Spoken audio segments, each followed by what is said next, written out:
Thank you for attending, and quite a few are in attendance today. This is wonderful for our very first event of the fall quarter and indeed of the 2016-2017 academic year. To have such a robust crowd is very satisfying, although I should say not surprising, given the theme and given the caliber of our speakers on this panel. More about whom in a moment. For those who don't know, my name is Danny Postel. I am the Associate Director of the Center for Middle East Studies here at the Josef Korbel School of International Studies at the University of Denver. And it is my honor to introduce this timely, if not indeed momentous, panel on Obama's legacy in the Middle East, lessons for the next president, which our Center for Middle East Studies is pleased to be co-sponsoring with the C. Chow Kang Center for International Security and Diplomacy. And we really want to thank the C Center for their generosity. Among other fruits of their generosity is this delicious buffet that you have sampled. So thanks very much to our friends and partners at the C Center. I'm going to introduce our speakers in reverse order to the order in which they will be speaking.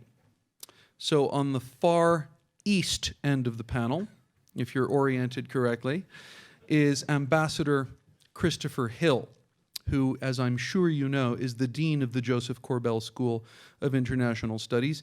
And how appropriate that he should be on this panel, since he actually served under President Obama in the Middle East as U.S. Ambassador to Iraq in 2009 and 2010.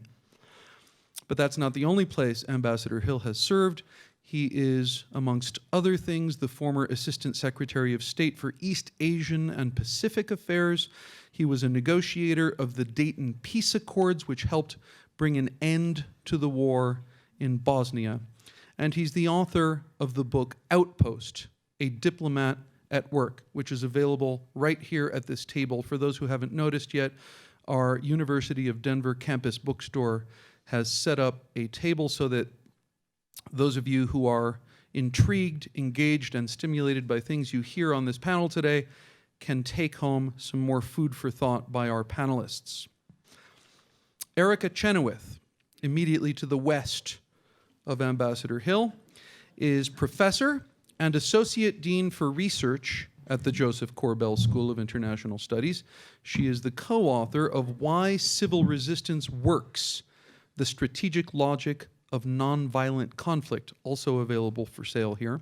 She's also the author of 2 forthcoming books. You can ask her about those later.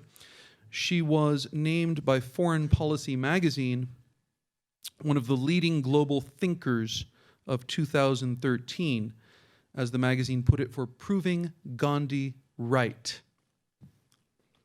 Nader Hashemi is the director of the Center for Middle East Studies and an associate professor here at the Josef Korbel School of International Studies.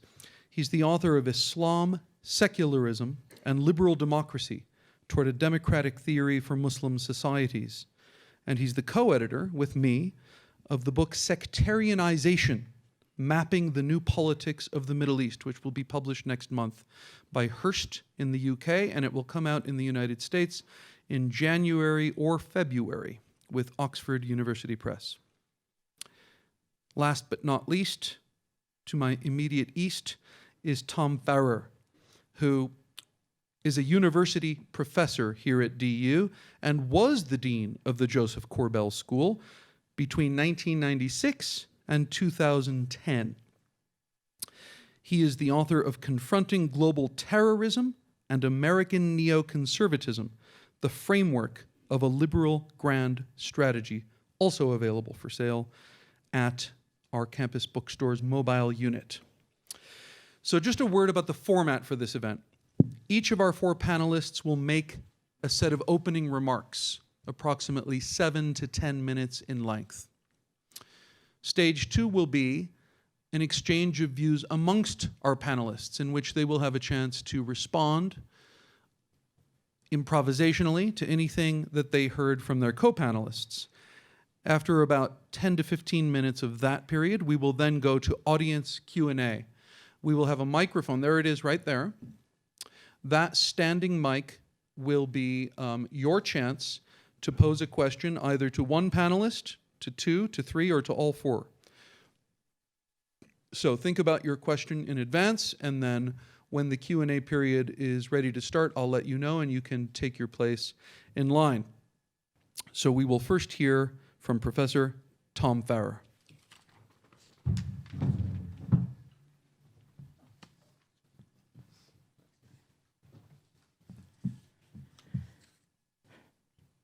It's 1972. Nixon goes to Beijing, bringing along his kept intellectual, Henry Kissinger. Mao is waiting for him with his kept intellectual, Zhou Enlai. The first state dinner, Kissinger showing that he too is a big thinker. Zhou Enlai has a great reputation as a sophisticated intellectual, and Henry wanting to show that he doesn't make small talk. He turns to Zhou Enlai and he says, "The French Revolution, on balance, do you think it was a good thing or a bad thing?" And Zhou Enlai gives him an inscrutable little smile and says, "It's too early to tell." All right. Why do I start with that? To remind you that international relations strategy is not the realm of science. It's the realm of intuition, judgment, theory, stereotypes, and prejudices. That's how judgments are formed. There are too many moving parts. There are too many agents. There are too many uncertainties about inputs and outputs. We have to keep that in mind. It's not science. Think of the Soviet experts, the maybe 2,000 Americans who had devoted their entire lives to studying the Soviet Union. In the mid-1980s, how many of that group of, let's say 2,000, predicted, as Le Carré's character in the Russia House said, that the Red Knight is dying inside his armor? 8 years later, there would be no Soviet Union, all right? So whenever one of us speaks with great confidence about the legacy of Obama, as I will, press your skepticism button. The other caveat really, is to remember that this bundle of writhing dilemmas that Bush handed to Obama, with all the constraints that went with it, not just the result of decisions made by George W. Bush, but are the results of decisions made by presidents going back at least to Harry Truman, which I would enumerate if Danny would let me, but maybe a kind soul among you will ask me about it during the discussion period. But I'll mention just three. One, a succession of presidents have allowed the Saudi tail to wag the American dog. That has limited our options in the Middle East. I'll mention another. Eisenhower colluding with the British to overthrow the closest thing to a democratic government Iran ever had. The whole trajectory of Iran, that was 1953, the whole trajectory of Iran and Iran-American relations would have been different, but for that decision. I could give you 20 others. Okay. With those caveats, now on to confident statements about the legacy of Obama. Let's start with Iran. Simple. Kudos to the administration. They achieved their goal. They prevented Iran from achieving a nuclear capability. They delayed it at any event for an indeterminate period. It seems to be for at least 10 years. That was their goal. They prevented war. If Iran had achieved its objective, this would have accelerated the movement toward nuclear proliferation in the Middle East and had other extremely undesirable consequences. Not existential consequences, but undesirable consequences. So kudos to the Obama administration for Iran. End of kudos. Now, let's turn to Iraq. The decision not to keep 15 to 20,000 troops in Iraq was a mistake. I think it was General Austin, I forget his name, but I think it was Austin, the last commander of US forces in Iraq, asked for 20,000 troops to remain. Obviously, we withdrew. If they'd remained, now there's a question of could they have remained. I would defend the proposition that they could have, but I don't have time to explain why I'm confident that they could have. If they had remained, there would be no Islamic State. Mosul, Fallujah, other parts of Sunnidom would never have been taken. And even the claim of being a state, if all that ISIL controlled was a little patch of Syrian desert, would have been risible. That failure was a serious failure for American foreign policy, and it's virtually been acknowledged by Obama by sending troops back to Iraq. And today we have, what, 3,500, 5,000 troops there? It was a serious mistake. All right. That's my view of Iraq. Libya. All right. What were the options in Libya? One option was to let it burn when the uprising in Benghazi occurred on the premise that Gaddafi could have repressed it. And it seemed likely that he could, by brutal means, of course. We could have just let it happen. Why? Because since 2002, Gaddafi had continued to be a son of a bitch, but he was our son of a bitch. He shared intelligence with us. He sent thousands of Libyan students to the United States. He opened Libya to American investment. He helped us to understand that Pakistan was the center for the distribution, the clandestine distribution of nuclear materials. He was an extremely cooperative fellow after Bush frightened him into becoming an extremely cooperative fellow in 2002. So that was a strong case for letting him do his thing. But there's a second option, which would be to send Air Force One to pick him up, take him to a neutral site for a few hours, to meet with the vice president, maybe the chairman of the Joint Chiefs, and say, we like you, we want to be with you, but there have to be adjustments to the regime, or otherwise Libya is going to explode. And therefore, these are the kinds of adjustments you need to make. If you do, we know you think it's threatening, but we have your back. But if you don't make those changes, you're gone. And we'll make sure you're gone. There are a couple of other options, which I don't have time to enumerate. But there was the option that was actually chosen, which is to destroy Gaddafi and to produce anarchy. That was the worst option, and that was the one they chose. No kudos. Syria. Well, admittedly, a more complicated case, a more difficult case. We all recognize that. But the only time to act was at the beginning.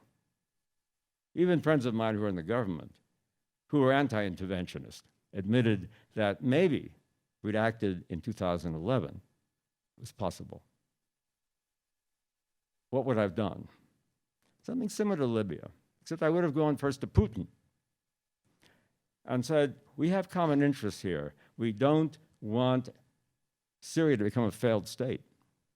And this initial protest, or maybe it was the beginning of the civil conflict, Syria is going to explode. It will become a center for jihad. It will attract jihadists. That's against your interest, against our interest. Let's be equal partners in forcing not a change in regime. Again, my Libyan option. We don't want regime change. We want regime modification. Could Assad have resisted a joint Russian-American move? Remember, our relations with Russia are quite different in 2011 than they were and they are today. Now, we could have given him other things, and democracy promotion in Russia and surrounding states, guarantee that we would never extend NATO to Georgia or to the Ukraine, that we would recognize that Russia had special interests in the former parts of the Soviet Union.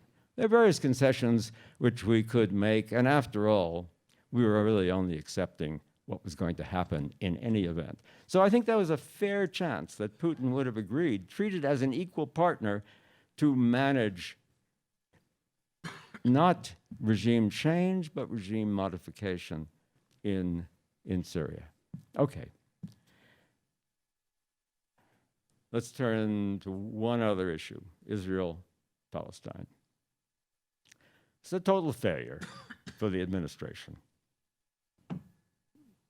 You could argue that the administration should have done nothing rather than go through the charade of negotiation. So let's start with the basic fact that you cannot have a viable solution coming out of negotiations between, on the one hand, the strongest state in the Middle East, and on the other hand, a group of people who don't have a territorial base, don't have an army. When the weak negotiate with the strong, well, the strong do what they will, and as Thucydides said, the weak bear what they must. No viable negotiation can occur under those circumstances unless a third party puts their finger on the scale to balance the scales. That's the US. But our finger was on the other scale, on the Israeli scale. So the whole notion of negotiating a settlement which would seem sufficiently just and legitimate so that it could endure is absurd. So, what could Obama have done other than doing nothing instead of sending Kerry running back and forth as if he had a rocket up his ass to accomplish nothing? It was all a charade. Two related things he could have done. One, he could have begun to change the discourse, the perception of what is actually going on in Israel/Palestine. That is, he could have said what I think is the truth, that the Israelis are pursuing in Israel/Palestine the same policies that we pursued in the western part of the United States during the 19th century with respect to the Native Americans. We herd them into what we called reservations, and if they fought back, we killed them. This is the reality of Israel-Palestine. It has been the reality for some time. But most people don't see it that way. So unless you can't do anything without beginning to change the discourse, the perception, the narrative of what is happening. Second thing would be there are many comprehensive plans for a settlement, dealing with the refugee problem, robust compensation to the refugees scattered in Lebanon, and Jordan, and Gaza, but taking a comprehensive plan, taking it to the Security Council after consultation with the Chinese, with the Russians, with the Saudis, with our other Arab friends, and then the Security Council would, well, we don't know what the Security Council might have done, but at least there would be now a plan, a comprehensive, detailed plan on the table. That's what I would have done. And with that, if I haven't provoked you by now, I never will, I'm going to stop. Thanks.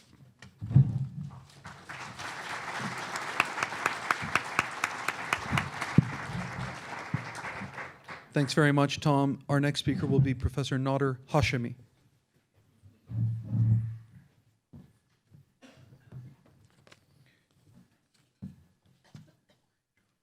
Okay, thank you all for coming. I think in broad terms, President Obama has a mixed record of both successes and failures with respect to the Middle East.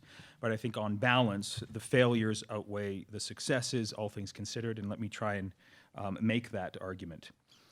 Part of the problem with respect to assessing and judging President Obama's foreign policy toward the Middle East is that 8 years ago, when he was coming into office or campaigning to become president, there were such high expectations of him that have now left many people disappointed, given his sense of internationalism, his at least understanding of the question of international law, his commitment to human rights, democracy promotion, and particularly his knowledge of the Israel-Palestine conflict, which I'll say something about in a moment. Now, before we can evaluate, I think, President Obama's foreign policy toward the Middle East, we have to first know what his policy goals were. What objectives did he seek to reach as President of the United States with respect to a Middle East foreign policy? And in his recent book, The New Arab Wars, Uprisings and Anarchy in the Middle East, I think Mark Lynch correctly observes that President Obama was determined to reduce the American footprint in the Middle East and to focus instead on Asia and on other more pressing global issues. Obama pursued a strategy of minimalism. In his first term, he focused on his attention on the Middle East with respect to trying to restart the Israel-Palestine peace process, removing American troops from Iraq, and reframing relations with the Muslim world. His second term was occupied by managing events related to the Arab Spring and its fallout, negotiating a nuclear deal with Iran, and then trying to manage the conflict in Syria, something I'll say more about in a moment. I think Mark Lynch gets it right when he notes that when what Obama's grand strategy for the Middle East was designed ultimately to reduce America's presence in the region and not get entangled in costly Middle Eastern wars, which he viewed had immense strategic value by themselves. In other words, not taking the risks and getting entangled in costly Middle Eastern wars was of strategic value for the United States. And I think that's fundamentally what motivated and guided and shaped his policy toward the Middle East. Now, with respect to Israel-Palestine, there were high expectations of President Obama, largely because I think this was the first president, arguably, who personally knew a lot about the details of the conflict and had genuine sympathy for the first time, not only of Israel and its security concerns, but also of the Palestinians. For those people who followed the story 8 years ago, it became somewhat of a controversy in the lead up to the presidential election when it was revealed that President Obama had a very close Palestinian friend, which in and of itself became controversial, which says something about American political culture. But it was Rashid Khalidi, and there was all of these, there was a story, I remember, 8 years ago exactly, where there was allegedly this undisclosed tape that an LA Times reporter had, where President Obama at the going away ceremony of Rashid Khalidi, when he was moving from the University of Chicago to Columbia, had allegedly said things that were controversial and that John McCain wanted to use, and I suspect it was something along the lines that the Palestinians are entitled to the same human rights and national rights as the Israelis, and that would then be used to bludgeon him. So he sends Senator Mitchell in his first term. Again, nothing happens. Netanyahu resists any attempt to compromise or negotiate. Secretary Kerry basically does the same thing. And Netanyahu really sort of, I think, drunk on a certain sense of arrogance and comfort, feels that there's no need to compromise or even listen to. And in fact, it got so bad that I think there was one moment during the presidency when the very same day that Joe Biden arrives in Israel, the government of Israel announces a massive settlement expansion as a way of sort of sending a message that they'll accept American aid, support, and sustenance, but they certainly won't accept American advice on the peace process. And so the Oslo peace process is basically a failure, and the easiest measure of this is simply to count the number of settlers when the peace process began and where we are today. In 1993, there was about 250,000 settlers in the West Bank. Today, 25 years later, there's about 600,000, and they're increasing. By that measure alone, it's a colossal failure. And Israel-Palestine matters because some people, I suspect, are thinking, who cares? There's so many more pressing conflicts in the region. But the Israel-Palestine conflict is deeply connected to the destabilization of the Middle East and the rise of radicalization and Islamic fundamentalism for reasons that are poorly understood. But in a nutshell, the Israel-Palestine conflict is the primary prism of pain through which Arabs and Muslims view the world around them, and principally how they view the United States. And the inability to address this, I think, has contributed to destabilizing the Middle East. The other point on the side here is that President Obama, we should not forget, also presided over 3 Gaza wars that killed at least 5,000 Palestinians, most of them civilians, contributing to the radicalization of the region. So like other presidents before him on Israel-Palestine, he didn't do much. And I would argue, and I agree with Tom, he didn't really try to do much. Now, with respect to the Iran nuclear deal, I think this is his major success. The Iran nuclear deal,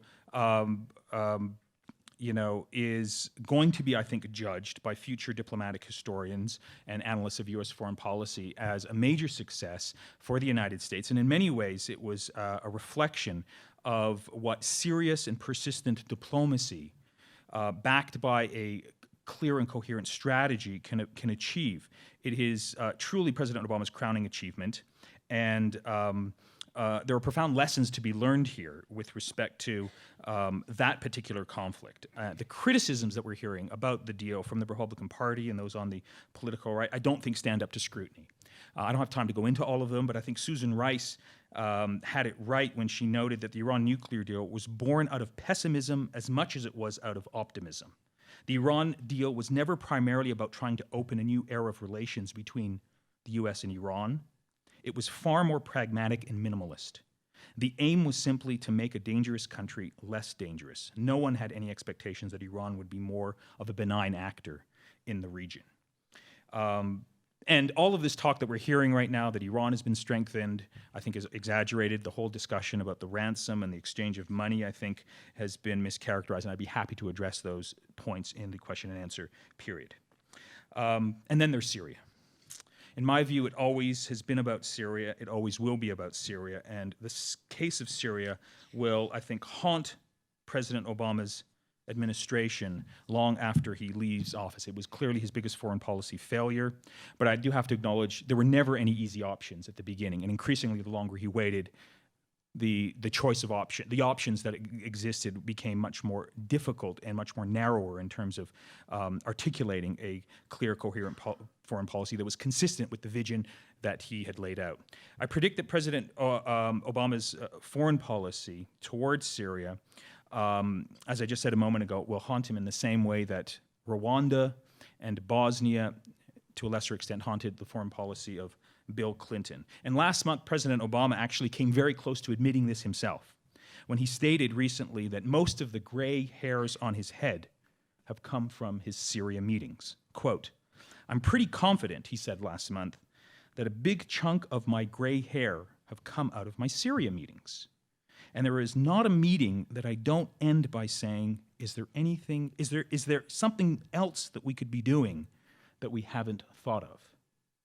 Now, of course, Obama's policy towards Syria has generated quite a bit of protest. You might recall a few months ago, this 51 State Department officials signed this open letter that was released protesting U.S. foreign policy towards Syria. In Europe, there was a major debate over this as well. Again, I recall about 6 months ago, there was a major leaking of a story by the ex-outgoing French foreign minister, Laurent Fabius, who said that the decision in 2013, after the use of chemical weapons in the suburbs of Damascus, was a major turning point in international relations. If you read the letter, you read the debate in Europe, among those people who thought that President Obama should have done more, this issue, the question of Syria, has generated heated debate. And in broad terms, I would argue that President Obama has not been callous and unconcerned about the calamity that has befallen the people of Syria and its implications for regional stability in the Middle East. I think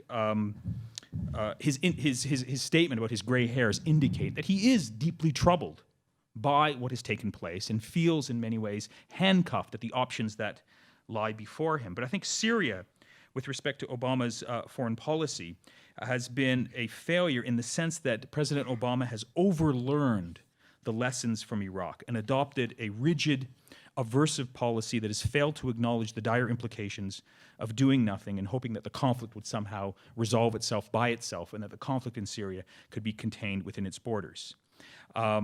Now, this raises, of course, huge questions about intervention, when the U.S. should intervene, when it shouldn't, what are the proper lessons to learn here? And that's a debate that I think we should be having and probably will have on this panel. My own view is that those who say that we know what intervention looks like, and that's Iraq, and that's Libya, there's a good answer. We know what non-intervention looks like, and that is Syria. Staying out of a conflict can go just as wrong as getting into one. And those who argue that a U.S. intervention would have made matters worse, I think that argument can only be sustained if you can prove the case or make an argument that U.S. intervention in Syria would have killed more than 500,000 people, would have produced the depopulation of 60% of Syrians, would have produced the worst refugee crisis of since World War II, and would have destabilized the broader Middle East with its ripple effects flowing into Europe, and a U.S. intervention in Syria would have produced the rise and expansion of ISIS. Now, that's a tall order. And there's difficult questions here. And I think the whole question of Syria, what President Obama could have done, should have done, when he shouldn't have done it, is one that I struggle with myself. And I think most people struggle with it, including President Obama, as I indicated in the comments that I made below. Let me just end here by a final note here, a final comment. The 15th anniversary of 9/11 has passed. And defeating militarily on the ground the forces of radical Islamism in the form of al-Qaeda and ISIS is relatively easy. By 2011, when bin Laden was assassinated, Al-Qaeda was a spent force. It was on its last legs. I suspect within 1 or 2 years, ISIS as a military organization, as a political unit, will be defeated as well. But the bigger question still remains. What's the long-term U.S. strategy for the Middle East and for the people of the region? While defeating ISIS and Al-Qaeda is important, unless we can address the question of providing the people of the region, particularly the young people of the region, with some hope, with some opportunity for a better life that exists outside of the authoritarian framework that has constituted and shaped their lives, it's going to be very difficult to stop waves of young men falling into despair based on their social political conditions, going on the internet and finding some hope in these radical, utopian, religious movements that masquerade in a sense of purity, in a sense of sort of offer some promise of hope for political change. We have to offer something better. If not, we can win political battles, but we can't win the bigger and longer-term question of how to provide meaningful governance, meaningful opportunity for the people of the region. And President Obama has completely ignored this political question. He has responded to the ISIS crisis, in his own words, by using a counterterrorism strategy. And you can't use a counterterrorism strategy to address an issue that is fundamentally rooted in the problems of good governance and the problem of political development. And I'll just end on this note because it's relevant to this panel. If you want to understand President Obama's foreign policy toward the Middle East, you have to read the very long article that Jeffrey Goldberg wrote in The Atlantic in April of this year, where there's a long piece, and there's this one section of the article that I thought is quite revealing, where President Obama sort of asked what he thought about the Middle East and how he would characterize it, and he compares the contemporary Middle East with a scene from the 2008 Batman movie, The Dark Knight. And he says the Middle East is like Gotham City, where you have all of these warlords that are sort of controlling a piece of turf, and there is a certain order, he says, to that arrangement. And then along comes the Joker, who is equivalent to ISIS, who tries to light the city on fire. And so he says that we have to stop ISIS from doing that. But his point, his larger point here, that he doesn't elaborate, but Jeffrey Goldberg sort of editorializes and says, that's an indication of how President Obama views the Middle East. It is beyond hope. It's beyond repair. There's no reason investing in it and thinking about it because it's too broken to fix it. The best we can do is try and manage it. And that position is not simply to be laid at the doorstep of President Obama. That's a position that has deep roots in the American foreign policy establishment. And I think that's one of the biggest flaws that will continue to, I think, lead to misguided policies with respect to the Middle East, because the politics are broken. And sadly, I would argue, U.S. foreign policy, both before Obama and I suspect after, are going to contribute to those broken politics. Thank you.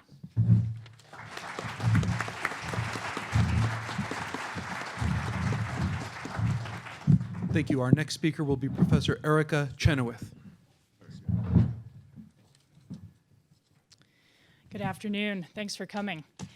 So international relations scholars like to say there are two main logics in international affairs. The logic of appropriateness, where we operate based on what's right, and the logic of consequences, where we operate based on the likely outcomes of our actions and whether they actually help us to achieve the things we say we want. So despite his lofty oratory, Obama is and always has been, in my mind, fundamentally a consequentialist. He has prioritized low-cost actions that he sees as necessary and that he sees as having a potential impact in advancing vital U.S. interests. And he's prioritized these over high-risk and high-cost actions where the possibility of impact has been less certain. So where this has overlapped with what happens to be the appropriate or morally comfortable thing, I'm sure the president has been relieved.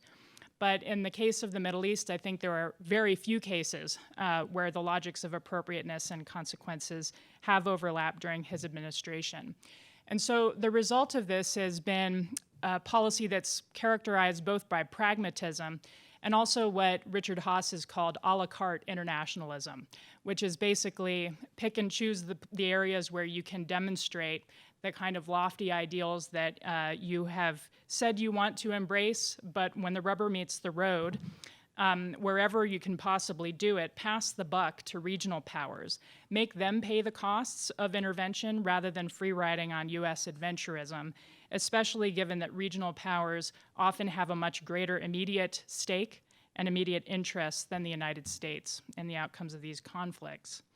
So I would say that the big payoffs from Obama's administration have been, as others have already said, to avert what he's seen as the two most disastrous possibilities that were available or on the table. One would be a nuclear arms race in the Middle East, and the other would be an Israeli-Iranian war that came from the preventive kind of posture of Israel with regard to Iran acquiring a nuclear weapon. In my mind, these have always been the two major negative outcomes that Obama's administration has been focused on. Secondarily, as Nader mentioned, he sought to minimize the loss of American blood and treasure in the Middle East through direct military confrontation. He has sought to eliminate and contain the threat of major terrorist attacks emanating from al-Qaeda and its regional affiliates, and later, of course, to contain ISIS vis-a-vis its specific threat to Americans and American allies. And then I believe that he's sought to try to inoculate the United States from the Middle East's continued volatility through two ways. The first is to minimize the U.S.'s dependence on Middle Eastern oil through finding alternate sources of energy, both here and elsewhere. And then to contain further terror threats as they emerge through a couple of principal means. One is through targeted assassination. Another is an investment in human intelligence and other intelligence assets in the region. And then the third is by shoring up domestic defenses, primarily through the expansion of intelligence and surveillance. So none of these actions has been costless, either domestically or internationally. All of them have required Obama to sacrifice various principles in pursuit of these gold coins. So from a consequentialist perspective, I think there are some big mistakes. And again, these are not from the normative perspective, they're more from the consequentialist perspective. The first, I think, was intervening in the way that the United States did in Libya.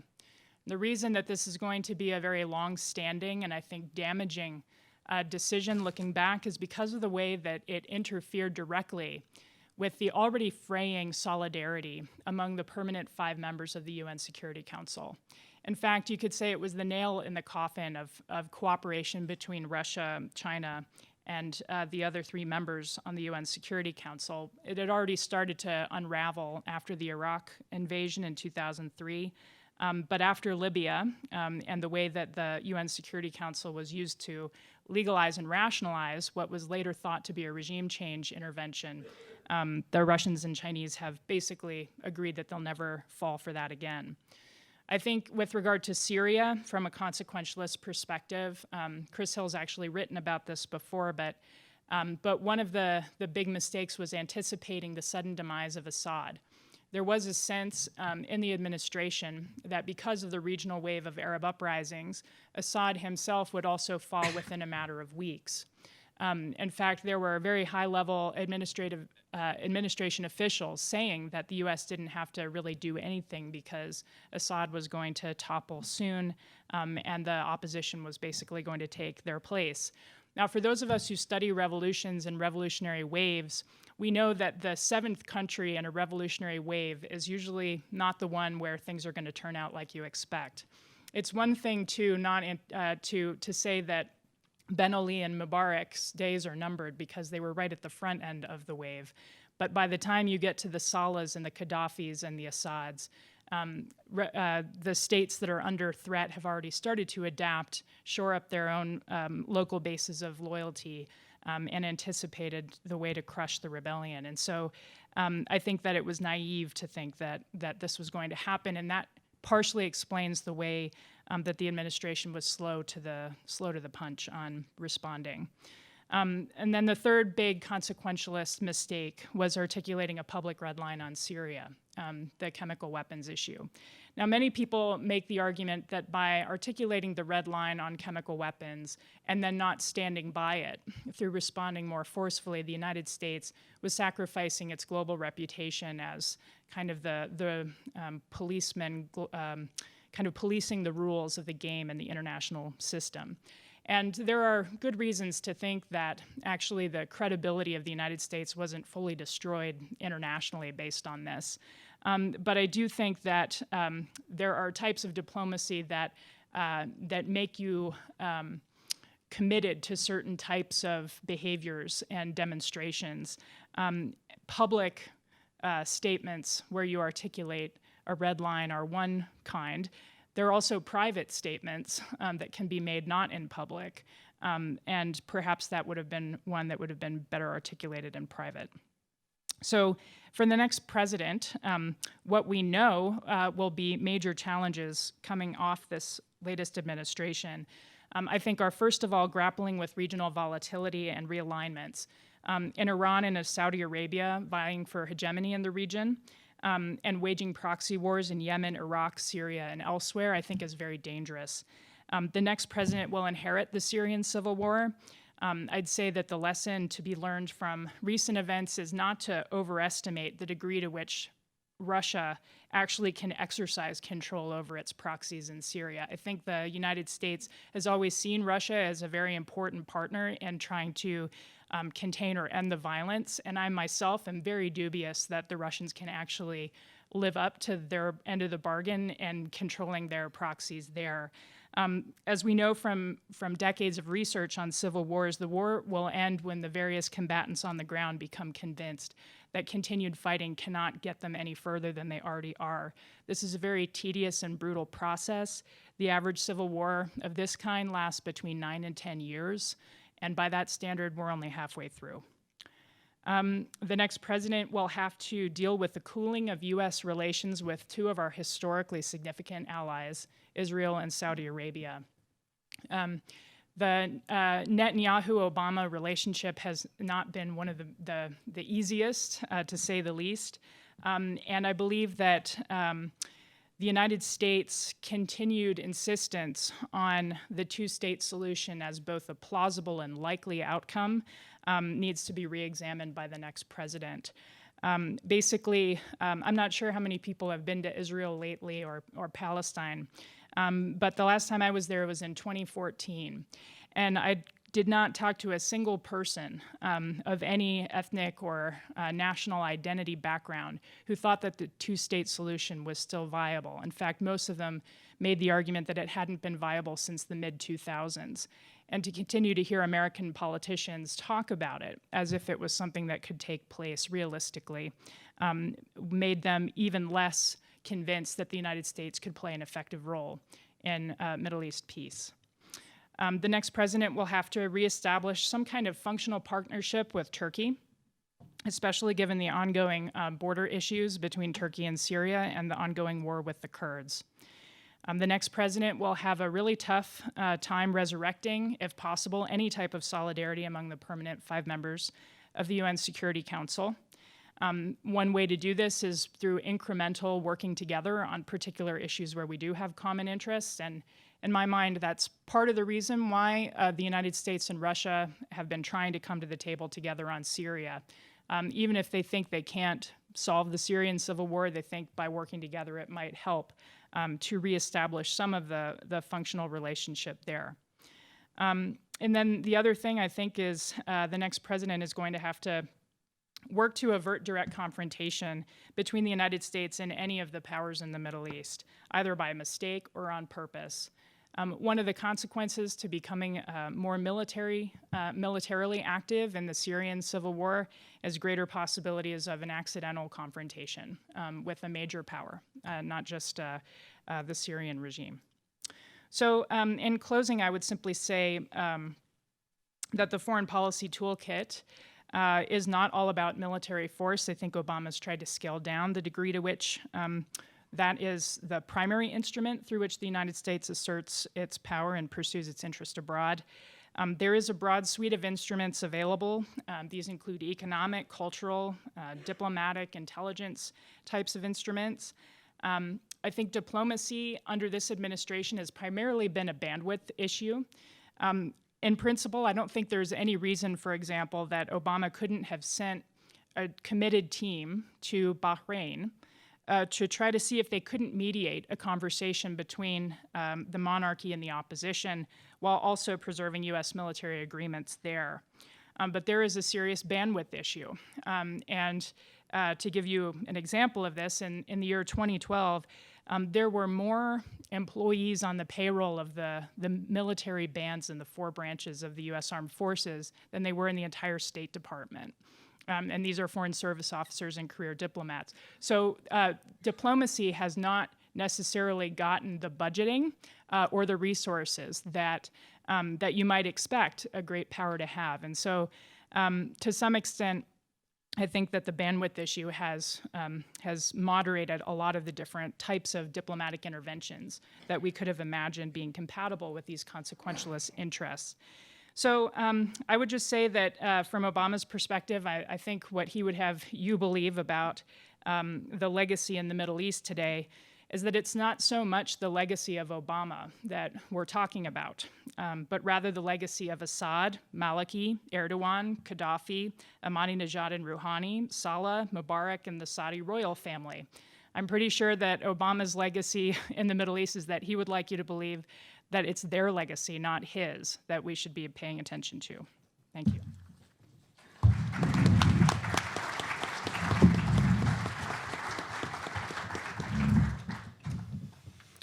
Thanks so much. I hope you in the audience are getting your questions ready. If there aren't lots of questions ready to go at the conclusion of this panel, something is horribly wrong.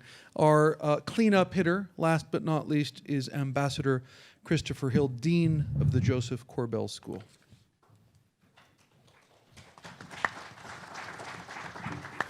Thank you very much. One of the perils of going last is that, lo and behold, some of the other speakers have said things that I plan to talk about, but I'll persevere. But before I do that, I just want to make a couple of sort of announcements. And one is that Floyd Zerouli, who I think many of you know, who is here as a professor and he's the director of the Crosley Center, and is a professional pollster, as those of you who've watched Channel 9 know, will be doing an event here, I think in this room in October. I can't remember which day. Do we have a date?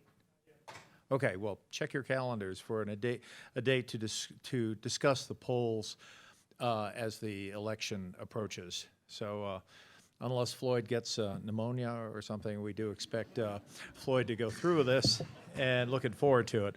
The second thing I'd just like to mention, first of all, it's great to see so many students here, and I want to remind them that there is a watch party that will be kind of adjacent to the Korbel dinner Thursday night. Big screen TVs, you can watch the festivities at the Korbel dinner. I think there'll be pizza, which I'm told will be really good pizza. And then there'll be a visiting speaker, and we're not quite sure yet who that will be. So anyway, I hope all of you who have the time will go over there and attend. Well, I'm going to go ahead as I plan to go ahead, notwithstanding that some of these points have already been made, but I'll make them quickly. First of all, I think it is appropriate that we talk about the legacy of our presidents, of our administration in the Middle East. Nobody is indifferent to U.S. views in the world, and that's certainly case in the Middle East, where I think the U.S. view is absolutely crucial. But I will second the point made by Professor Chenoweth that it's not just our legacy that counts. And to some extent, we engage in a sort of solipsism when we think it's all about us. In fact, it's all about a lot of things that has happened in the Middle East, not only with the legacy of the leaders there, but the whole legacy of what we are looking at in terms of the nation state in the Middle East. What are these nation states going to look like in the future? How is the concept of civil society in the Middle East going to be reconciled with this growing concept of sectarian society? And can the latter be defeated and sort of brought back to its historical norms? Because right now we are dealing with an increasingly sectarian turn in the Middle East, the likes of which I think has really shaken the region to its foundation. In terms of our president's legacy, I think you do have to go back to some of the important things that happened really early on, And one of those, I would say, was this pivot to Asia. Now, for those of us who served in East Asia, we always felt we were getting kind of short shrift. I mean, after all, we had vast countries there.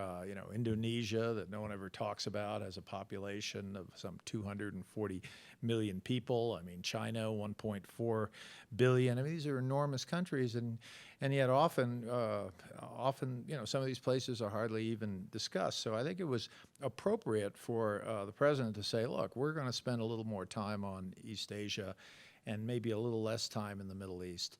But I think whenever you have a sort of a big muscle movement like that, you run the risk of a lot of misunderstandings and a lot of unanticipated consequences. And I think the timing of the pivot to East Asia with the Arab Spring was particularly devastating, because I think the Arab Spring, or the Arab thing, because I don't think, first of all, it didn't have much to do with spring, and I'm not sure really it's been well defined, but it was kind of left to anyone who wanted to define it. And I think there was a real misunderstanding in this country especially about what it meant, what it didn't mean, but in any event, there was not a sense that the U.S. was going to be there to be a major part of this. So we had a situation where we saw some countries, historic allies, become very weak states that could not then, or at that point, could not become the stabilizers that they have been in past crises. I think, of course, of Egypt as a country that has played critical roles in kind of calming down situations in the past, and instead having a situation of its own that was incapable of really shouldering its weight. I think there's been a whole issue of the regional powers. I think Erica mentioned that as well. Israel, Saudi Arabia, Turkey, Egypt, all of these countries played kind of de minimis roles as this Arab Spring kind of raged along into the summer and the fall. So, whether that can all be laid at the doorstep of President Obama's pivot to Asia, I don't think it can, but clearly I think there should have been a much greater emphasis to stress the continuity rather than to stress change.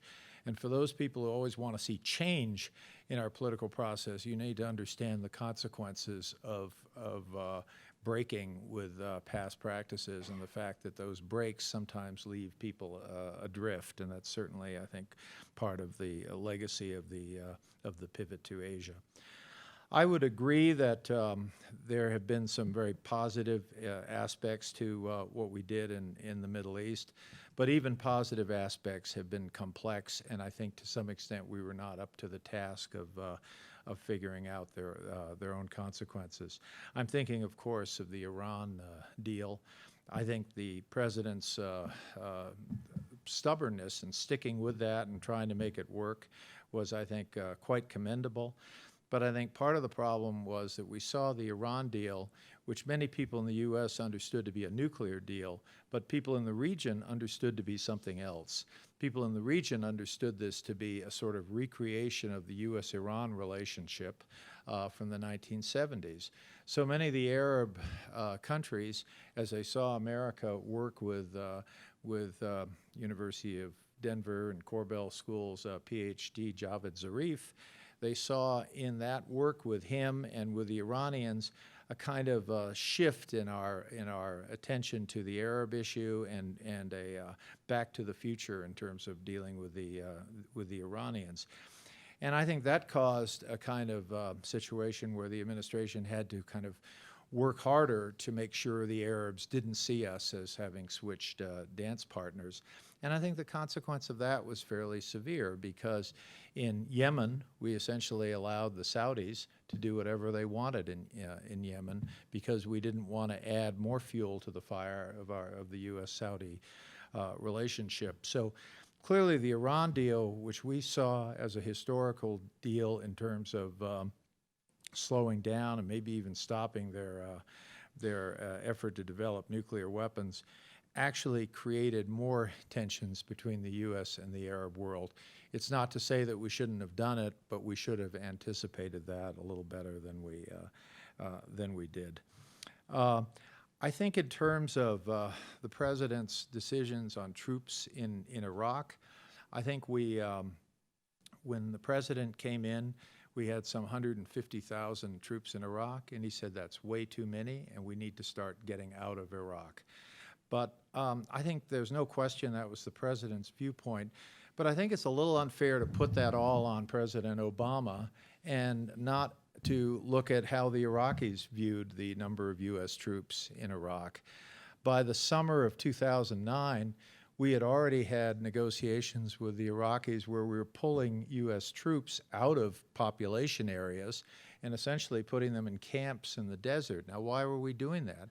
Because many Iraqis, as much as they appreciated the presence of U.S. troops as a sort of general concept of somehow lending stability to Iraq, many Iraqis were quite frankly very sick of having our troops amidst them. I remember in one village, we would have these vehicles, which were called MRAPs, and what they were troop transports, and they had these V-shaped hulls. And so the troops would be on something that was almost like a second story. It was an enormously high vehicle because you had to have this hull below it. And then it had all these antennas going above it. And the purpose of the antennas was you jam potential cell phone signals that could be used to detonate bombs.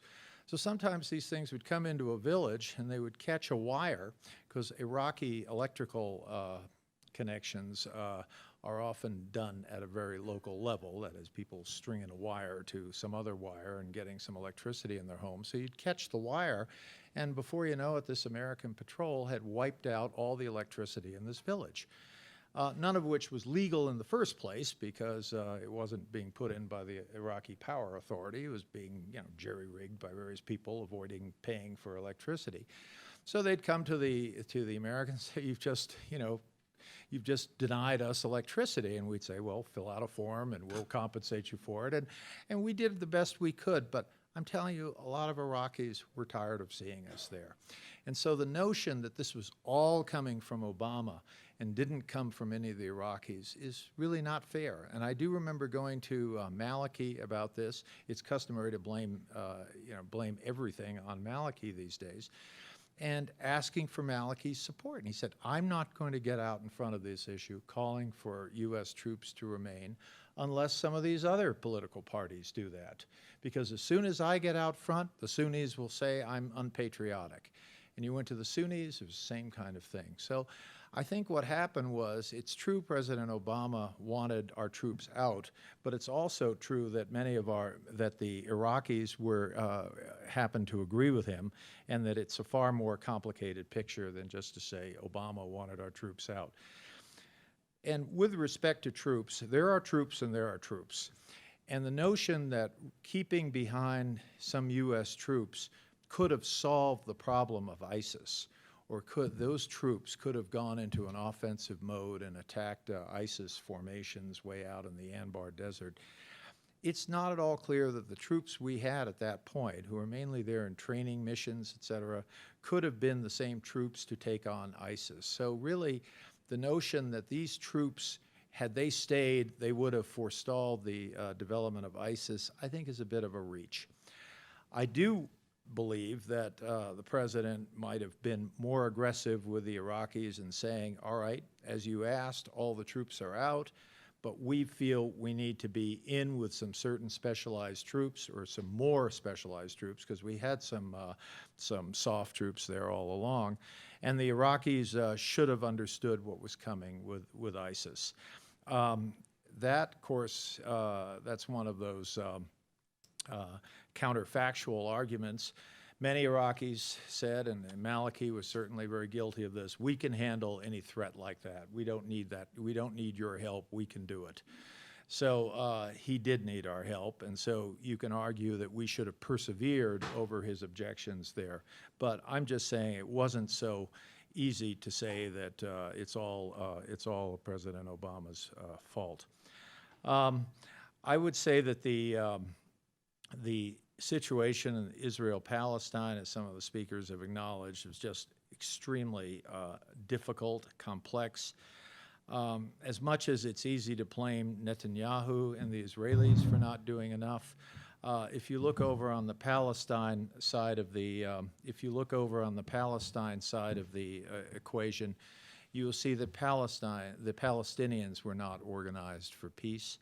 You'll see that they had a platform for developing a state, and they didn't use that platform very well. And so I think there's a lot of blame to go around and back, and I'm not sure I would lay that all at the doorstep of the Americans. I think another issue is that President Obama had to manage the extraordinary growth in technology, our ability to use drones to strike at people directly. And he did some 2,500 hits with drones. That was 6 times the number that President Bush did. And the reason it was 6 times is not that President Obama was more interested in killing people from drones, but it was the fact that this technology had developed enormously during this first decade of the 21st century. And I think President Obama, on the whole, has handled that very well. That is going to be an issue, though, that will come back to haunt us as other countries develop these lethal drones. And so finally, we get to the biggest issue, and that, of course, is Syria. No one should be taking a bow for Syria. The American NGOs, the American press, who thought this was all about freedom-loving people taking over a brutal dictatorship, ought to think again. Of course, there are freedom-loving people there, but it descended quickly, within months, and some would argue within weeks, into a sectarian knife fight. So I think the president was wise not to jump into that. And I think he was wise not to fall into the trap that this was all about providing more weapons, providing more military assistance so you could level the killing fields. Because I think what will solve the problem in Syria is not more weapons, but rather to have a diplomatic strategy. And for me, this is the major failing of the Obama administration, an administration so dedicated to the concept of the peaceful resolution of conflicts failed really to develop a diplomatic strategy such that there could be some modicum of understanding between the U.S. and Russia, and to understand really what could be done. As Erica Chenoweth said, I think it was a big mistake to rule out talking to Assad. Not that I think Assad should have any role in the future of Syria, but I think we should have articulated what we wanted to see in Syria in the future, tried to get buy-in from other countries, and then as the last element rather than the first element, say that we don't believe that Assad should be part of it. So anyway, lots to discuss and more, but I'll close right there. Thank you very much.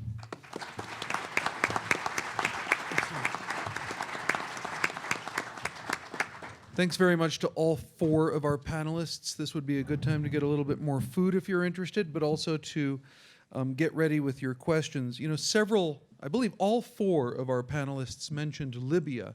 So let me just advertise an event that we have happening in 3 days' time right here in this room. We will have, in fact, Libya's former Prime Minister, Mahmoud Jabril, here on this stage, speaking and then conducting a dialogue with Ambassador Hill on the future of Libya, making sense of the current crisis in Libya. And so those interested in the Libyan question can pursue that theme right here in this room, Friday at noon, in an event co-sponsored by our Center for Middle East Studies and the Pardee Center for International Futures. So now on to phase 2 of this discussion, and maybe we should keep that as brief as possible because we have gone quite deep into our time. But would any of you on the panel like to respond to anything that any of your co-panelists has said? Maybe there's too much to respond to. I'd recommend, given time fleeting, we go to the I'm perfectly fine with actually foregoing phase 2 and going right into phase 3. And of course, in the course of responding to questions from the floor, panelists can take their pot shots. I mean, make thoughtful responses to one another. I got a quick one. Yes. Oh, let's get the microphone over I to- just want to ask Professor Hashemi. He said the test of whether a U.S. military intervention in Syria would be whether we could imagine some 500,000 Syrians killed as a result or after a U.S. intervention, with the implication that, no, we cannot. But actually, if you look at the U.S. intervention in Iraq, there were 461,000 Iraqis killed after the U.S. went into occupation mode. So since 2003. Since, not counting the war fighting, but since we went into occupation. After we won the war and from the time we left, 461,000. Roughly the number of fairly Syrians. close to Professor Hashemi's benchmark. Well, actually, thanks for the opportunity to sort of speak to this issue.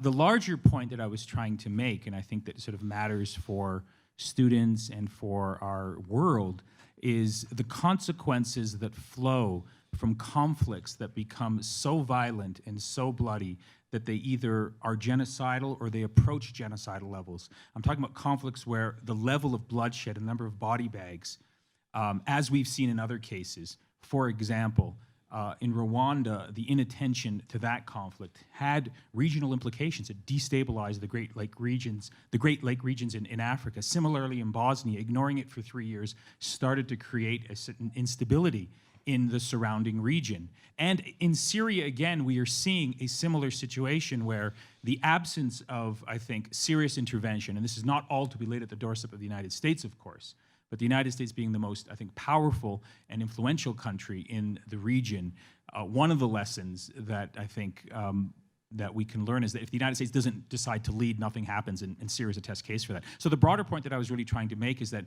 when you have conflicts that are so violent and so bloody, and to assume, as President Obama, I think, did up until 2014, that that conflict will simply be contained within its borders, it won't have spillover effects, and it won't eventually destabilize, not only in this case the Middle East, but now flowing into Europe, and there's a connection between the rise of ISIS and, you know, attacks here in the United States, that those conflicts that are so bloody are different than other more localized forms of conflicts. That was really the broader point that I was making. And so President Obama's calculation, it was a calculation that he had to make, particularly in 2013 when the moment came when he said he was going to strike and then he didn't, and then assuming that that conflict really didn't directly affect U.S. national interests and really didn't affect, you know, anything that the United States needed to be concerned, but was, I think, one of the biggest miscalculations. Now, you know, he had to make a decision. Looking at the situation in 2013, 2014, it maybe looked that the conflict would not produce greater ripple effects, but it has. And so the broader lesson that I've learned from, I think, studying international relations is that, you know, there are costs to intervention, you know, Iraq being one of them. The figures are certainly there. But there are also, I think, costs to non-intervention and to ignoring those types of conflicts. I mean, that's very much what the, you know, the whole theme and the whole debate in the late 1990s was with respect to the responsibility to protect. You know, that there is a need and a desire and a value in terms of taking these conflicts that are genocidal or border genocidal very seriously, because if we don't, they come back to haunt us in ways that are very, very tragic for everyone. By the way, if people are interested in exploring this Iraq-Syria analogy more deeply, the very first chapter of the book that Nader and I co-edited on Syria, titled The Syria Dilemma, the first chapter is called Syria is not Iraq. It's a very interesting, basically, challenge to this sometimes, I think, heavily drawn comparison. Professor Chenoweth, did you want to weigh in on this point? Yeah, just really quickly. I mean, because Syria is a politicide, it's very tempting to compare it to genocide in Rwanda, genocide in Bosnia. A couple of really important differences with those analogies is that many different military commanders estimate that if they had just 1,500 to 2,000 troops in Rwanda, they could have prevented the killing. Rwanda had no real geopolitical or geostrategic significance in terms of potential for pulling in conflicts with other great powers in the region into a proxy fight. And so for that reason, I think it haunts Clinton and probably should. With Bosnia, it was a similar situation to Syria in many ways. But one of the key differences is that the intervention that was on the table there was multilateral and multidimensional. It passed through the UN Security Council. It was fully legal. Russia stepped aside. And by multidimensional, I mean that there were military, but also political, economic, and social components. There was a strong diplomatic push. The Dayton Peace Accords and many other ceasefire processes leading up to that were absolutely fundamental to the success of that intervention.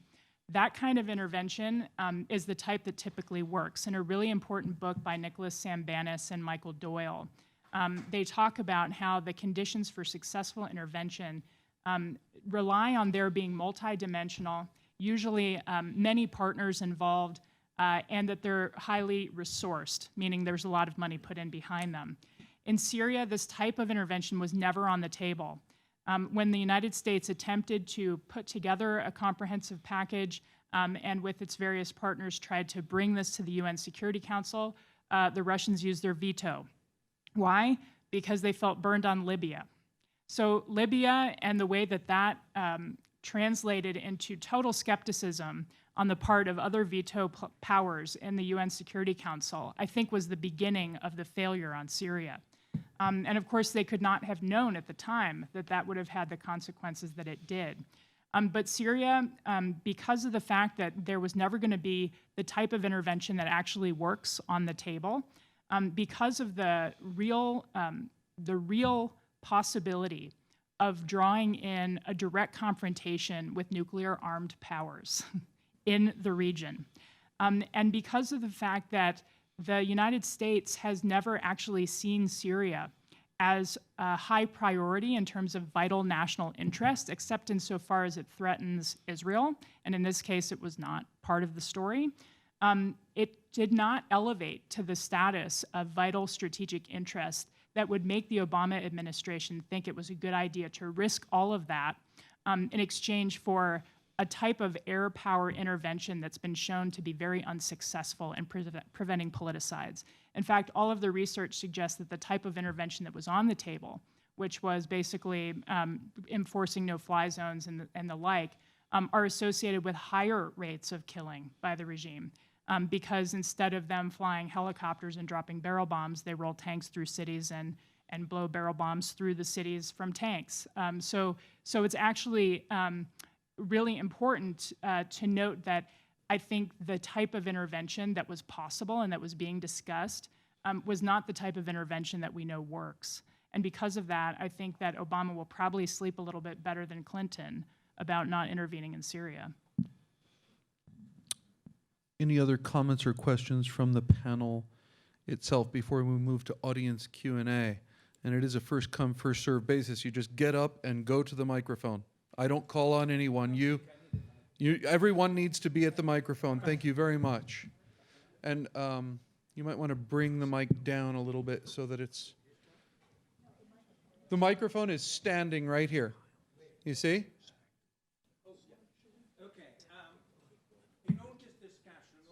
Can you speak right into the microphone? It might not be on. Let me make sure that it's on because I'm not sure.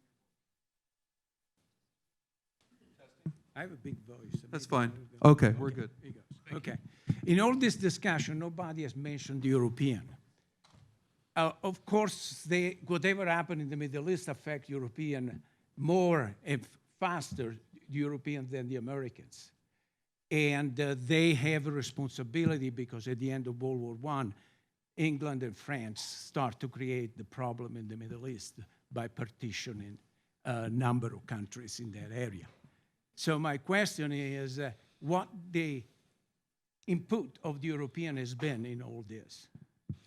Okay, that's a good question. And I was thinking along similar lines with respect to Libya because, I mean, a lot of our discussion about the Libyan intervention, after all, this is a panel on Obama's legacy in the Middle East, and we are in the United States, so we're looking at it from a somewhat US-centric perspective.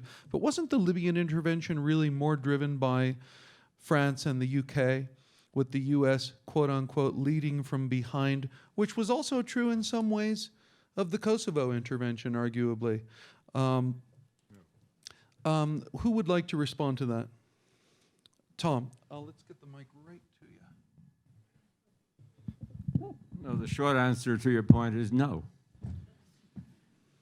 The U.S. took the first steps to stop the Libyan forces in their tracks outside Benghazi. Then we did withdraw so as to guarantee that we wouldn't have any casualties. Made it harder for the Europeans as a consequence, since they didn't have the ground support planes that they needed at hand at that moment. But we were the key actor. If we had told the Europeans that we didn't want to go in, that Gaddafi was collaborating with us, it was useful to maintain the status quo, and that we weren't prepared for the comprehensive kind of intervention that would have been needed to guarantee that we wouldn't have the condition we have now, the Europeans wouldn't have gone in. That seems to me quite obvious. Obama didn't want to trigger or be seen to trigger the obligation to inform Congress that we were engaged in an armed conflict. That's why he pulled our forces out. But we led the intervention. Yeah, Ambassador Hill?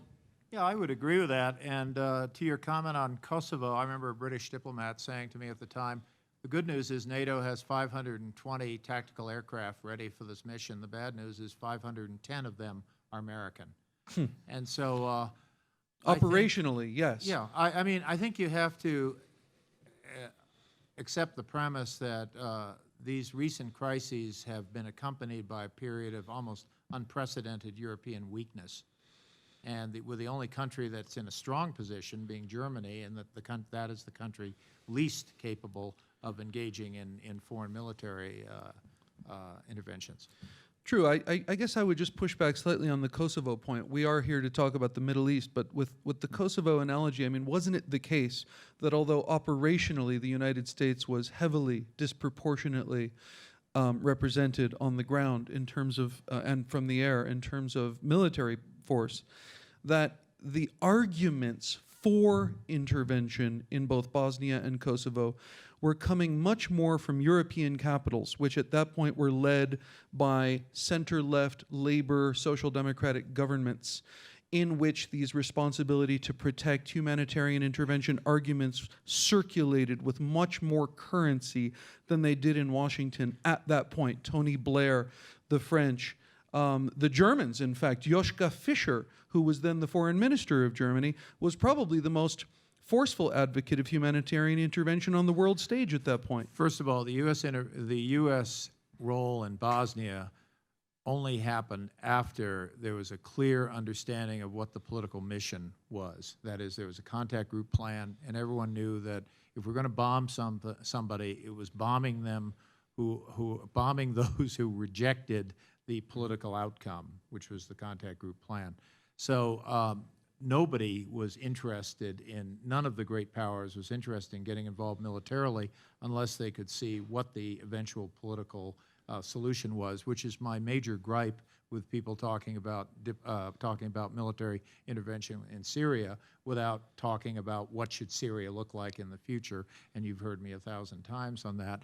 On Kosovo, the U.S. was much more interested in getting involved militarily than the Europeans, but the Europeans agreed to do it only if we engaged in a diplomatic and political process, which we did at Rambouillet in France.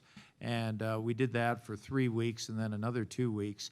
And at that point, the Albanians or the Kosovars agreed to the political outcome as laid out, even though it stopped short of independence. They agreed to it, and the Serbs rejected it. So it was on that basis that the Serbs rejected the political outcome that Serbia essentially became the enemy, and that's when the air war began. Okay, so again, Syria has no political outcome, and that is, I think, a good reason not to be involved militarily. Let's go to the next question. Yes. Okay, can you hear me? Yes. Okay. First statement to Ambassador Hill. I don't think a lot of people understand, like, hey, we should just send troops from Iraq. I think that was very good because There's only 2 combat brigades in Iraq in 2010, and for those of you who don't know what a combat brigade is, it's between 10 and 12,000 soldiers maxed out, and the rest were guys driving trucks back and forth, hauling crap out of Iraq. And that happened for about 3 years. So I think that's a very good point you made, because most people don't understand that. My real question, though, is do you think it was Syria was more of us backing away from the Saudis and because of our nuclear thing with Iran, but backing away and letting Russia take their place more so in that part of the world versus us trying to kind of be the dictator? We let Russia, due to what we had going on with the Iranians, play a role that we had never really done before. Was that more of the Syria thing than us, oh, we just aren't going to send troops in? Do you think it was more of a conglomeration of Russian balance of power in that region? Anyone is welcome to respond, although I would be Let's interested. take more questions. Yeah, that's fine. We can take another question unless anyone wants to respond right now to that point. Go ahead. Just go real quick on that. I mean, I think by the time the Iran deal was done, there was so much pushback on it that the administration was not prepared to really talk about broader cooperation with Iran. So I think the potential for cooperating with Iran or for somehow trying to keep, for example, Hezbollah, which is a paid-for force by the Iranians, keeping them out of Syria, we didn't really have that kind of political and diplomatic ability at that point.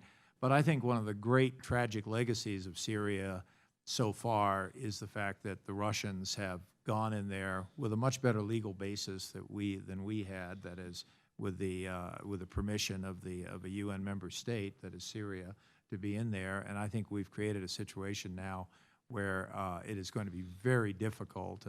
Dr. Chenoweth and I were talking about this. It's going to be very difficult to work with the Russians on the ground now. In your opening remarks, Ambassador Hill, you mentioned that one of the consequences of the Iran nuclear deal, which I think all 4 of you support and praised, but nonetheless, you pointed out that the Obama administration was caught somewhat off guard in terms of seeing the consequences, let's say in Yemen, on the Yemeni stage.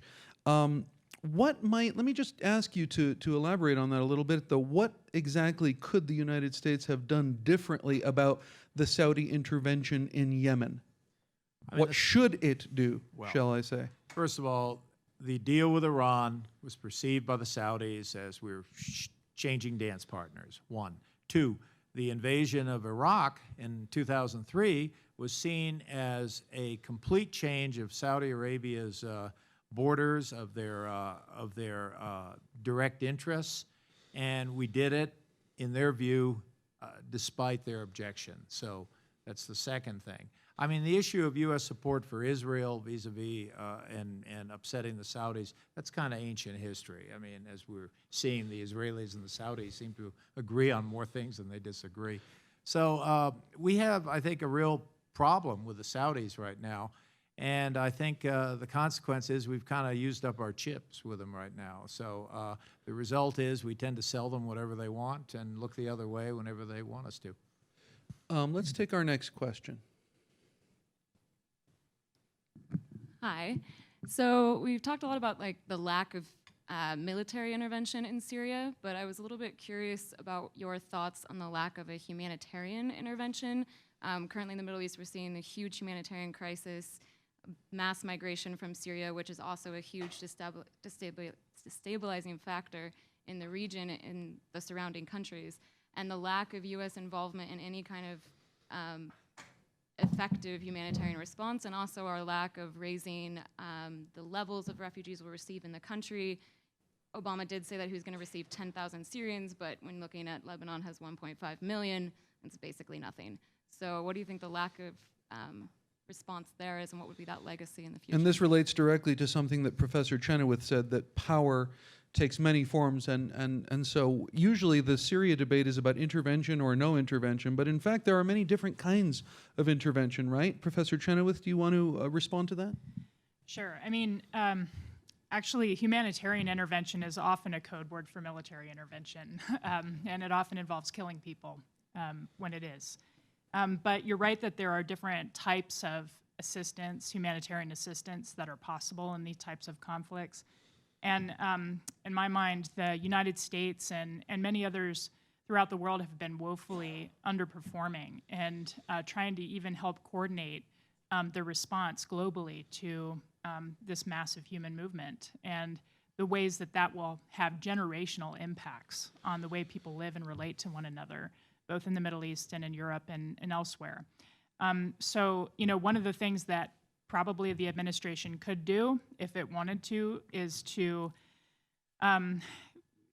basically prioritize helping the European states and give them incentives to cooperate to try to help to accommodate the large number of people that are moving to Europe. The European countries are extremely divergent, and their policies toward both accommodating refugees and asylum seekers and providing the resources they need to start their lives, and also in combating the stigma, the social stigma that can be associated with refugee status everywhere. And I think that the administration could do a lot in trying to mediate and provide financial incentives to strengthen European partners and the way that they operate that way.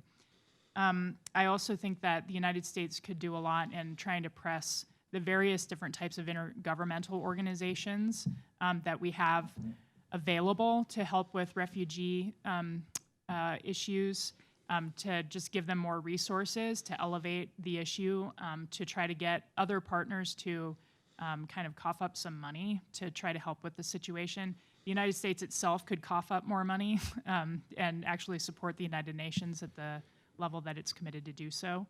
And so there are things that could be done that aren't being done. Those are just very simple, low-hanging fruit, but they could have huge impacts. What about protecting civilians inside Syria, not siding with particular armed factions or rebel formations, but simply protecting civilians, for example, in the besieged areas of Syria where people are being starved to death in a policy of kneel or starve that has been declared a war crime by the United Nations, in which principally the regime, but in some cases other armed actors, are basically cutting civilians off from food and medicine, and as a result of which people are starving to death, they're malnourished, and many have died. Is there anything that can be done, in your view, Professor Chenoweth, or others on the panel, short of, I'm not talking about regime change or ending the conflict, but simply protecting civilians in highly circumscribed ways? Well, if you're talking about, I mean, the most common option that people talk about here is trying to implement a no-fly zone and safe passage. But that is a military intervention. And if it's done, it will have to be done outside the context of the UN Security Council. It will be illegal. So you're breaking a law to try to enforce a law. It will kill people. It could be that the United States loses some service members in doing so. It could be that there's an accidental confrontation with another power that's operating in the region. And so, you know, there are huge risks to a military intervention. There are other types of civilian protection that have not been fully resourced, where there are kind of neutral third parties that go in and enforce peace. Those are almost always done under the context of UN Security Council resolutions. They are not done by permanent 5 members of the UN Security Council or any members of the UN Security Council. So this would be like, you know, the Dutch and Bosnia or whatever. But basically, that is not on the table. It's been taken off the table by veto actors on the UN Security Council. So I think that the options legally are limited. The options from a strategic perspective from the United States point of view are limited. But in terms of NGOs and other types of actors on the ground, much more could be done to support their efforts. And I'm talking about white helmets and people along those lines. And I'd like to hear from Tom Ferrer on this as well, because Tom, you've written about, or actually you brought to my attention the fact that there were limited forms of coercion used in Somalia, for example, to get food into starving civilians. I'm not sure if that's where you wanted to go, but that's kind of where I'm giving you a lead pass here. You know, military intervention in Syria was always going to be illegal. That doesn't end the conversation.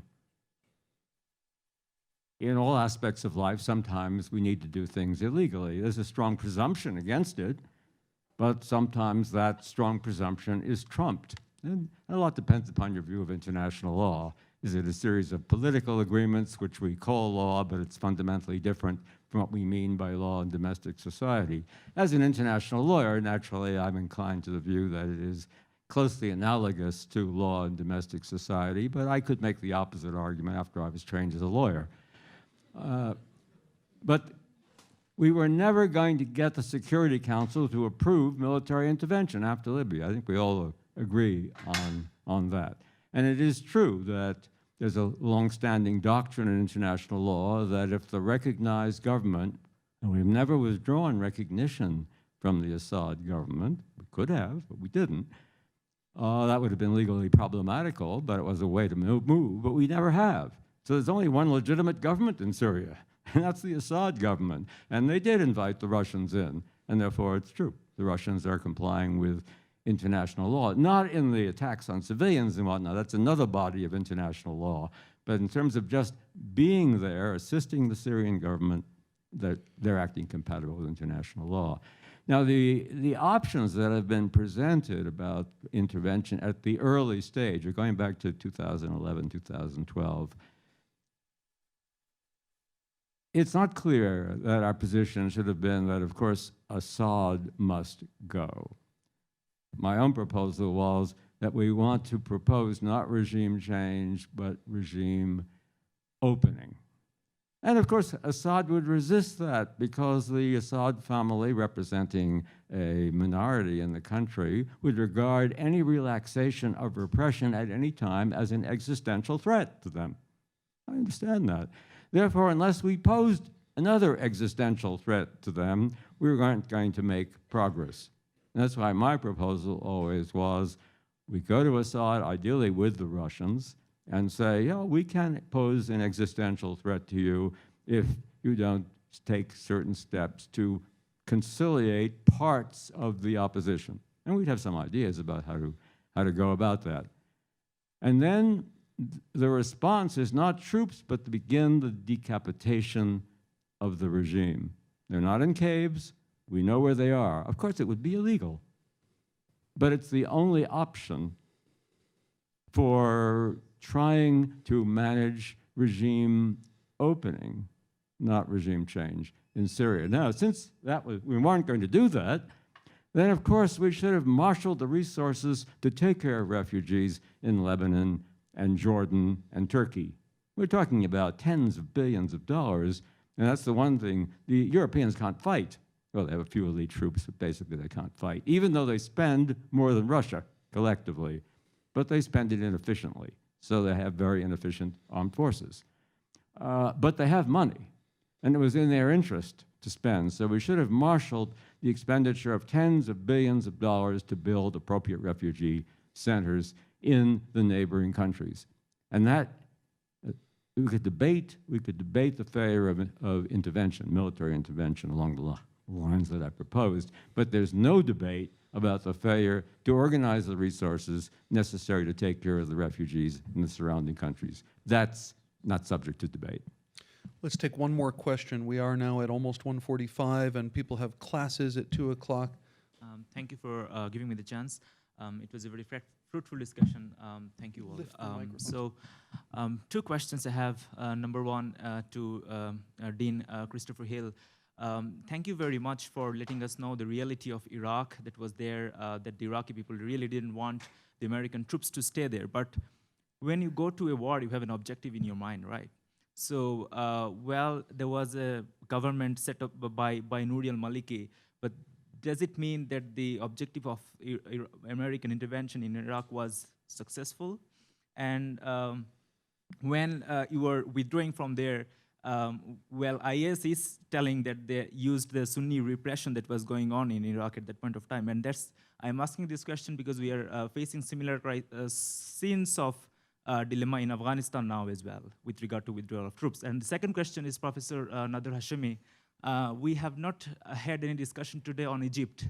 So I'd really like to know what happened in Egypt and whether the objective of the promotion of democracy in Middle East is somewhat flawed, or is that different from how the US views it? Thank you. Why don't we take that second question first, because it's true. It conspicuously absent from our discussion today was Egypt, and we have a lot to say on that subject. It's very simple.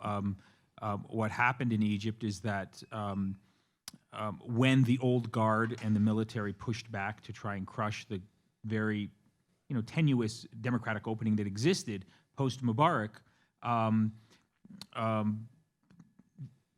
the rest of the world didn't really want to intervene at that moment to sort of push back the reconstitution of military power in Egypt. There was a sense that, look, what the region needed was stability, and with respect to U.S. foreign policy, and this also applies to European foreign policy, I think people fell back on comfortable assumptions, which I think no longer stand up to critical scrutiny, that stability can best be maintained by strong military regimes, because the alternative is chaos, the alternative is insecurity and instability. But what we're seeing in Egypt right now is that that calculation is a very short-term calculation.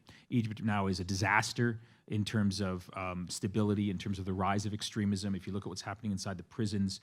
But again, policy is made, I think, on very short-term basis, and there was a sense that, look, this democratic opening is too chaotic. We long for the days, and so now that we're going through this moment where there's a nostalgia, not just among Republicans but also among Democrats. If we could only go back to the good old days of Gaddafi, the good old days even of Saddam Hussein, what a wonderful world it would be. But of course, that's a short-term calculation, because I would argue much of the instability at its deep roots is a function of the legacy of political authoritarianism that really has destroyed the social fabric of these societies dating back since they became independent post-World War II. That's really the roots of this. And thinking that, authoritarianism can be a solution when in many ways it's the roots of the problem, fundamentally, gets us nowhere.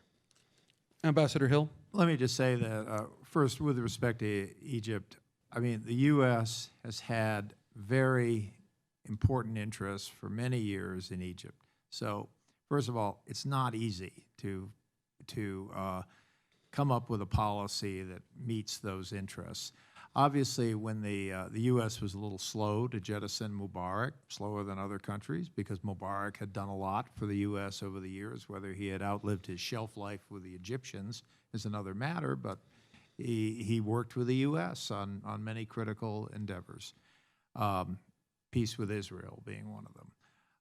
So the United States was a little slow to handle that issue. When the U.S. did support getting rid of him, along came a Muslim Brotherhood government. That presented another series of problems for the U.S. And again, going back to the Saudis consider the Muslim Brotherhood one of their greatest threats in the region. So the U.S. did not want to put itself in the position when Morsi was overthrown of being the savior of the Muslim Brotherhood government. Should they have weighed different alternatives and done it? I think historians will ponder that, but it was kind of a complicated question. Do we become the defense for the Muslim Brotherhood government? Not an easy issue. Finally, on Iraq, real quick, we go into Iraq and we say it has to be democratic. And so you have people voting. We felt elections were critical. And but the problem with voting was there are no institutions, so what is their political loyalty? Do they divide up as Democrats and Republicans? Alas, they don't. They divide it up as Sunnis and Shia. Sorry they did that, but they did that, and I'm not sure that was within our control. A lot of people say we introduced sectarianism in Iraq. I think that's a stretch. So when they divided up into Shia and Sunni, guess what? The Sunnis, who are 20%, the Arab Sunnis are 20% of the country there. The Arab Shia are 60%, and the Kurds, who vote as Kurds, are the other 20%. So lo and behold, the Shia win. This becomes the only Shia-led country in the Middle East. If you're a Sunni, in the Arab Middle East. Arab Middle East. So the Sunnis, who feel they have a strategic depth running right through North Africa. Every country is Sunni-led. They're not particularly prepared to accept Shia-led governance. And so, and meanwhile, the Shia had a few scores to settle. Now, in a perfect world, you'd go to the Shia leadership and say, you need to reach out to the Sunnis. You need to reach out, extend your hand, just as Nelson Mandela did with his 20% proposition, the white South Africans. Well, I've never met Nelson Mandela, but I have met Nouri al-Maliki, and Nouri al-Maliki would not confuse you with Nelson Mandela. And so the Shia did not do enough outreach, obviously. But to blame that all on the Shia, when you could see that the Sunnis never really accepted this outcome, felt that it was a clumsiness on the part of the Americans, and felt they had strategic depth from all the other countries. If you look at the campaigns, the political campaigns being waged by Sunni candidates, all the money was coming from Saudi Arabia and elsewhere. So I think we should have given a little thought to this before 2003. I think we should have thought about it before 2003. And I think historians will look at that for a long, long time.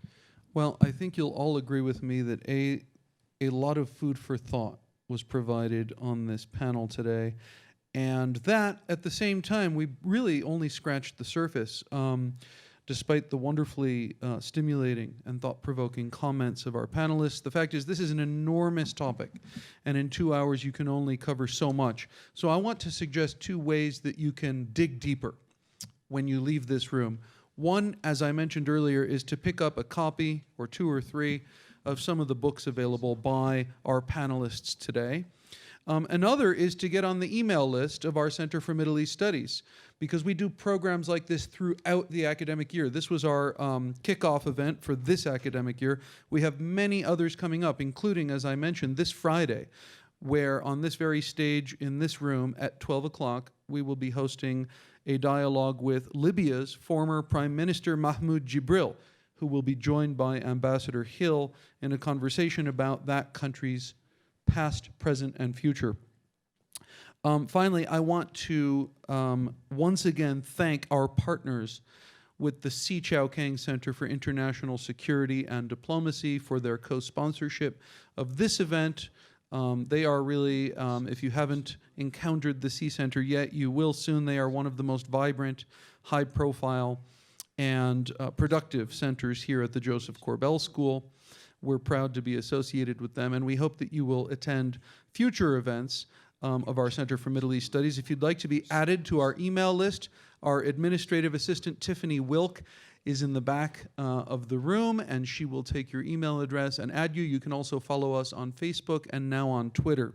And finally, I'd just like to thank our panelists for providing so much food for thought today, and what I think you'll all agree was a stimulating and thought-provoking conversation.